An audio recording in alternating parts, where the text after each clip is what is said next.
Can you sell your business for £1 million? This is a question which is on a lot of business owners' mind. How much is my business worth? How much can I sell my business for? Let me give you the short answer. If your business is doing around about £350,000 in EBITDA, call it £300,000 in profit, then you could probably sell your business for £1 million. If your business is doing less than that in profit, it's going to be tough to sell your business for £1 million or more, unless you are completely devoid of the management and operations of your business. So why £1 million? £1 million is the magic number, right? Everyone wants to become a millionaire. Everyone wants to sell their business for 7 figures, multiple 7 figures. But the true question actually is my business worth £1 million? And that's the question that really needs to be answered. And if it isn't worth £1 million right now, there's nothing to say that it can't be worth £1 million in 1 or 2 years' time. So if you're in no rush to sell your business for £1 million today, then great, do some work and you can sell your business for £1 million in a couple of years' time. And of course, you can earn from your business in the meantime. Now, the best thing to do to identify whether your business is actually worth £1 million or not is to speak to an M&A advisor who does this on a day-to-day basis. So I invite you to book a call by clicking the link in the description, and we can have a confidential conversation about your business sale. Coming back to getting your business to £1 million in valuation. So let's say, for example, your business is worth £1 million because it does about £350,000 in profit. Congratulations. You can go to the market and actually probably just sell your business for £1 million. If it isn't, then what can you do to get your business to £1 million valuation? Well, the easy answer I've already given you. Get your business to £350,000 in profit in EBITDA. Easier said than done, right? I work very hard on my businesses. When I say I work very hard, I work hard on giving the vision and the strategy to my team to ensure that the businesses that I own get to a certain profitability level, of course. But there's certain things that you need to look at. The first thing you need to look at is, do you have a predictable sales and marketing system in place? If you do, then how much profit is that producing for you over the lifetime value of your customer? Because that is the key. If you can look at customer acquisition and customer retention and ensure that the maths on that works out well, then really all you need to do is to ensure that you have enough customers coming through the door to get to that £350,000 in profit. Of course, you have to look at the administration expenses to ensure that you're not overspending on those, and are there any areas where you can cut back on there to ensure that the business continues to run smoothly and has space for growth. But you've got the right size team to operate your business to get it to £350,000 in profit or more. Now, of course, you don't want to stop there, because of course, the job of a seller is to sell for the highest price. The job of a buyer, an investor, is to buy at the lowest price. So even though your business might be doing £350,000 in profit, ideally, if you can get that to 400,000, 450, 500,000, that almost like guarantees that you can have a 7-figure exit. It no longer just goes to £1 million. You can start going into multi-millions for a business exit. Without a doubt, if your business is doing £500,000 or more, you could probably apply something called a 3 times multiple or more, 3, 4, 5 times multiple on uncommon for businesses that are really doing about £1 million in EBITDA or more. But £500,000 in profit, it's a decent sized business. You've got a decent sized business there. And there will be people out there who are willing to pay you more than £1 million for that kind of business. So try to build in a bit of a buffer, but really look at your customer acquisition and your retention, the lifetime value of your customers, and to see what that is at the moment and have you got that defined. The next thing you want to do is you need to look at your team. Look at your staff members, and are there staff members who are not producing what they should be producing?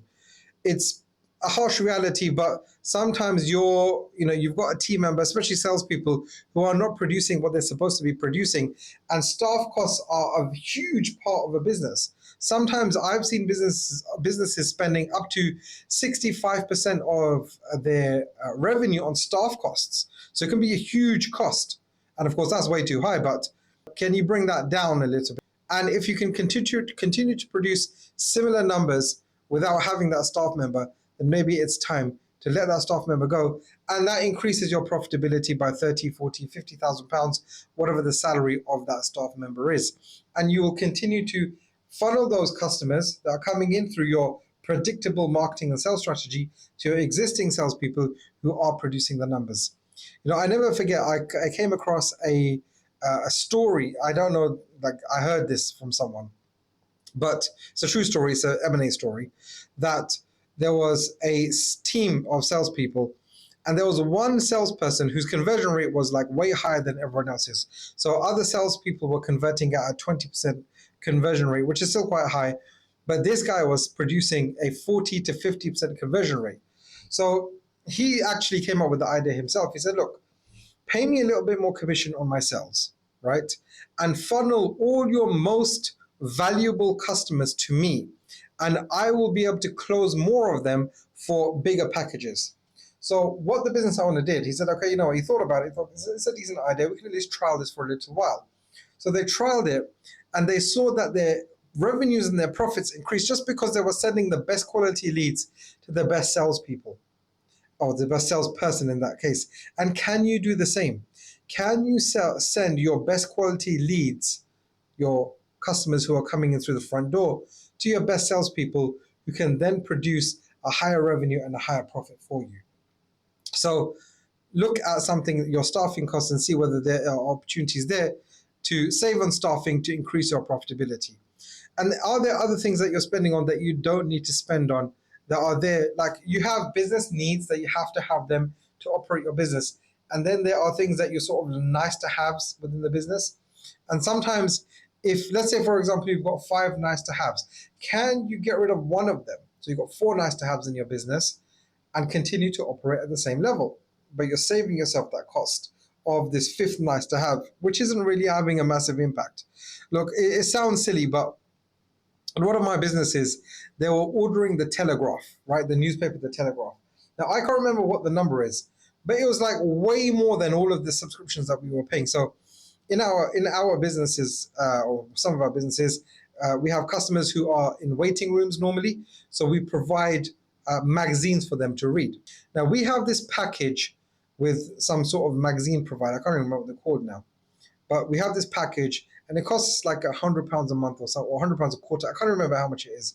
It's really, really cheap, and they provide us a suite of magazines and newspapers. Then on the other hand, we had the Telegraph, who was charging us like 150. I can't remember what the number is. But it was more than £100. It was equal the cost of the subscription of a number of magazines that we were only paying for the Telegraph.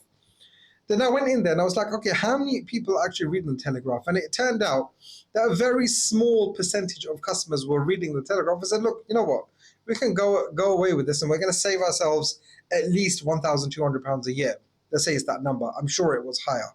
£1,200 a year. That's just directly added to the bottom line. Now that £1,200 is not going to make the difference to get your business to £1 million in valuation, but it's just one of the examples that I came across. And the reason why it's fresh in my mind is because we had this conversation like literally last week. So are there areas in your, and why am I saying the Telegraph example? Because it's a nice to have, it's not a necessity. They've got these other subscriptions that they can read. Let them read those. Let's do away with this one. So are there nice to haves in your business that you can let go of? And if so, how much is that going to add to the profitability of your business? And how much is it going to add to the overall valuation of your business?